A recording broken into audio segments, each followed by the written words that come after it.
Witam Państwa, znajduję się w hotelu Ukorida, z którego rozpościera się super widok na Majdan Niezależności, czyli główny plac Ukrainy, który tu funkcjonuje od prawie 1000 lat. Od placu odbiega główna ulica Kreszciatyk, przy której jest deptak, takie popularne miejsce spacerów, spotkań, różnego rodzaju przedstawień w stolicy Kijowa. Szczególnie w niedzielę ulica jest zamykana i cała ulica funkcjonuje jako deptak. Dzisiaj jest 23 sierpnia, czyli dzień przed dniem rocznicy odzyskania niepodległości Ukrainy. To będzie 26. rocznica odzyskania niepodległości przez Ukrainę i po prostu są przygotowania na Paradę Niezależności. Ta kolumna, która się znajduje, to jest słowiańska bogini Berechyna. Jest taka symbol niepodległości Ukrainy. Na tym placu znajduje się także wiele innych takich historycznych monumentów, między innymi pomnik założycieli Kijowa, czy dość taka statua Michała Archanioła, czyli patrona Ukrainy. Znajduje się także Brama Laska, czyli taka może być Brama Polska. Nazwa jest stąd, pochodzi prawdopodobnie od kupców polskich, którzy tutaj zamieszkiwali, czy tam handlowali. Jest to w ogóle ogólnie główny plac Ukrainy, na którym jest główny plac Kijowa, na którym odbywały się ważne wydarzenia. Między innymi w 2004 miała miejsce tak zwana rewolucja, pomarańczowa rewolucja, czyli było to związane ze sfałszowanymi wyborami. Z kolei w 2014 roku miała miejsce tak zwana rewolucja godności, czyli związana z protestem Ukraińców przeciwko niepodpisaniu przez prorosyjskiego prezydenta Janukowycza umowy stowarzyszeniowej z Unią Europejską.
Dzień dobry Państwu, znajduję się oczywiście nadal w Kijowie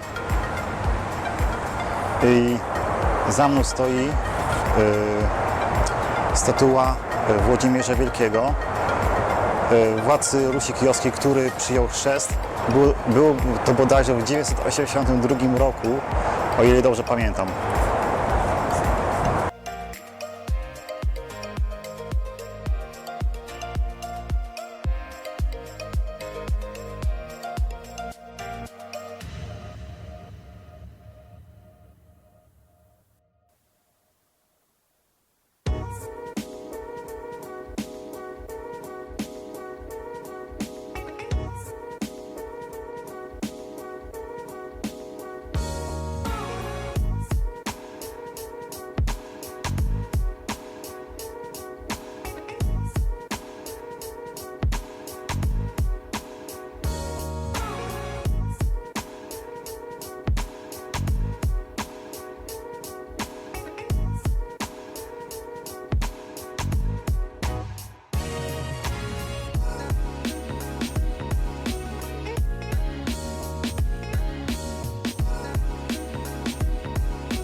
Znajduje się koło pomnika poświęconemu ofiarom Wielkiego Głodu, który spotkał Ukrainę w pierwszej połowie lat 30. W wyniku tego głodu zmarło około 6 milionów, a nawet do 10 milionów Ukraińców. Ten głód został wykonany sztucznie z rozkazu Stalina. Z jednej strony konfiskowano całą żywność od mieszkańców znacznej części Ukrainy. Następnie nie pozwalano Ukraińcom zamieszkującym tam podróżować, a także zakazano dostaw żywności do tego regionu. Za mną znajduje się pomnik poświęcony ofiarom głodu, a także taki mały pomnik, na którym widnieje dziewczynka, dzierżąca w dłoniach 4 kłosy zboża, a wokoło są, wygląda to jak żarna, czyli takie urządzenia do mielenia zboża na mąkę. Okay.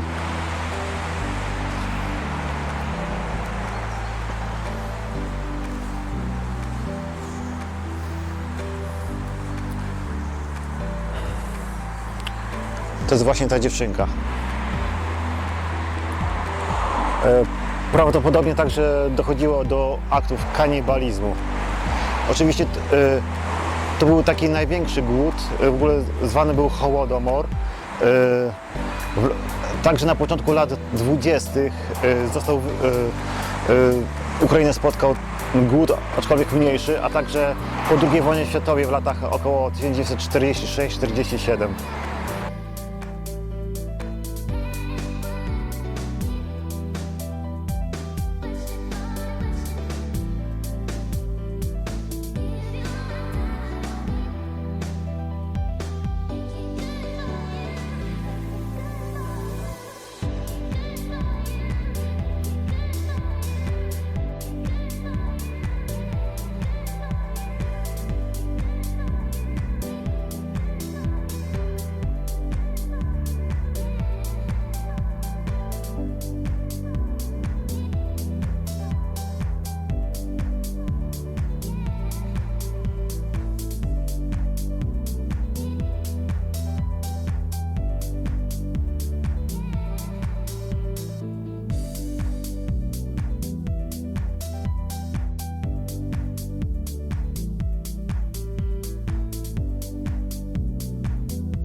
Show you.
Znajduje się przed Złotą Bramą, oczywiście w Kijowie.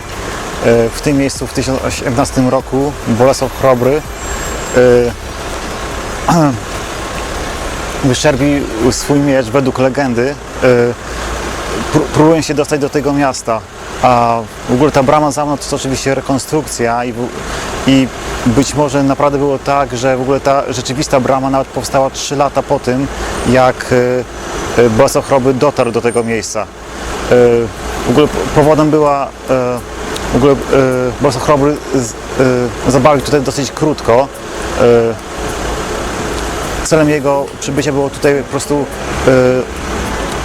usunięcie z tronu Jarosława Mądrego na jakiś czas, i wbicie na tron bodajże jednego ze ziomków Jarosława Mądrego, który był bliskim znajomym Bolesława Chrobrego.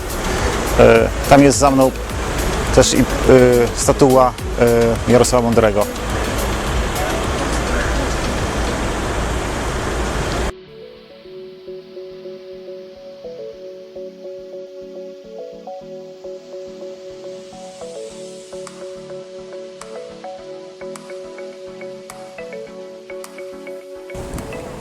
Okay. Znajduje się przy ruinach najstarszej świątyni w Kijowie. Jest to świątynia zbudowana za czasów Włodzimierza Wielkiego, rok po przyjęciu chrztu, czyli w 989 roku. Zwana ona jest świątynią dziesięciny ze względu na to, że 10% dochodów królewskich było przeznaczone na budowę tej świątyni.